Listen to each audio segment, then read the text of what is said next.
ಎಲ್ಲರೂ ದಯವಿಟ್ಟು ಒಬ್ರಿಗೊಬ್ರು ಕೈಯನ್ನು ಇಟ್ಕೋಬೇಕು. ಇದರ ಮೂಲ ಉದ್ದೇಶಗಳನ್ನು ಈಗ ಹಿಡ್ಕೋತ ಹೋಗ್ತಿರ್ತೀನಿ ನಿಮ್ಗೆ. ಹುಡುಗಿ,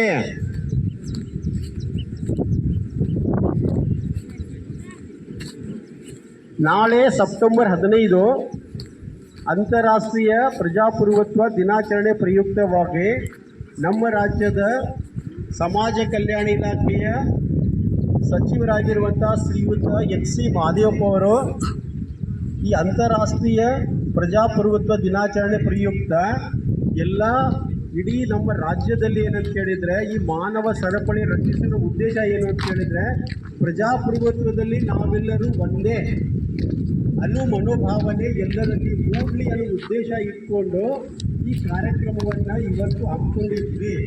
ನಾಳೆ ರವಿವಾರ ಎಲ್ರಿಗೂ ಏನಂತ ಕೇಳಿದರೆ ಅವರು ಎಲ್ಲೆಲ್ಲಿ ಸಾಧ್ಯವಿದೆಯೋ ಅಲ್ಲಲ್ಲಿ ನಮಗೆ ಆ ಕಾರ್ಯಕ್ರಮ ಭಾಗವಹಿಸಲಿಕ್ಕೆ ಹೇಳಿದ್ದಾರೆ. ಆದರೆ ನಮ್ಮ ಸ್ಕೂಲಿಗೆ ನಾಳೆ ರಜೆ ಇರೋದ್ರಿಂದ ತಾವು ಸಿಕ್ಕಿರೋ ಇಲ್ಲೋ ಗೊತ್ತಿಲ್ಲ ನನಗೆ. ಆ ಪ್ರೀತಿ ಏನಂತ ಹೇಳಿದ್ರೆ ಸ್ಕೂಲ್ಗಳಲ್ಲಿ ಕಾಲೇಜುಗಳಲ್ಲಿ ಈ ಮಾನವ ಸರಪಳಿಯನ್ನು ರಚಿಸಿ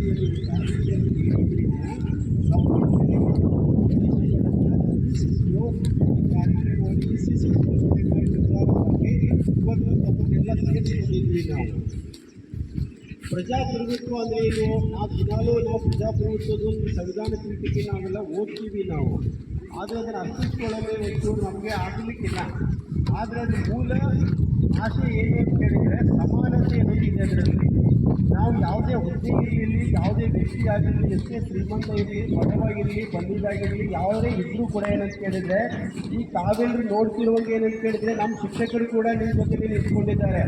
ಇದರ ಅರ್ಥ ಏನಂತ ಕೇಳಿದ್ರೆ ವಿ ಆರ್ ಆಲ್ ಈಕ್ವಲ್ ಅಂತ ಇದರ ಅರ್ಥ. ಇದು ನಾವೆಲ್ಲರೂ ಸಮಾನರು, ನಾವು ಯಾರು ಒಬ್ಬರಿಗಿಂತ ಒಬ್ಬರು ದೊಡ್ಡವರಲ್ಲ, ನಾವೆಲ್ಲರೂ ಸಮಾನತೆ, ನಾವು ಸಮಾನರಿದ್ದೀವಿ ಅನ್ನೋ ಉದ್ದೇಶವನ್ನೇ ನಾವೆಲ್ಲರೂ ಹೊಂದಬೇಕು, ಮನೋಭಾವನೆಯನ್ನು ತಳಿಬೇಕು ಅನ್ನೋ ಉದ್ದೇಶ ಇಟ್ಕೊಂಡು ಮಾನ್ಯ ಸಚಿವರಾಗಿರುವಂಥ ಶ್ರೀ ಎಚ್ ಸಿ ಮಹದೇವಪ್ಪ ಅವರು ಏನಂತ ಕೇಳಿದರೆ ಈ ಅತಿ ಮುಖ್ಯವಾಗಿರುವಂಥ ಕಾರ್ಯಕ್ರಮವನ್ನು ಅಥವಾ ಪ್ರಜಾಪ್ರಭುತ್ವದಿರುವಂಥ ಆಸೆಯನ್ನು ಈಡೇರಿಸಲಿಕ್ಕೆ ಏನಂತ ಕೇಳಿದ್ರೆ ಇವತ್ತು ಇಡೀ ರಾಜ್ಯಾದ್ಯಂತ ಈ ಕಾರ್ಯಕ್ರಮವನ್ನು ಅಂದ್ಕೊಂಡಿದ್ದಾರೆ.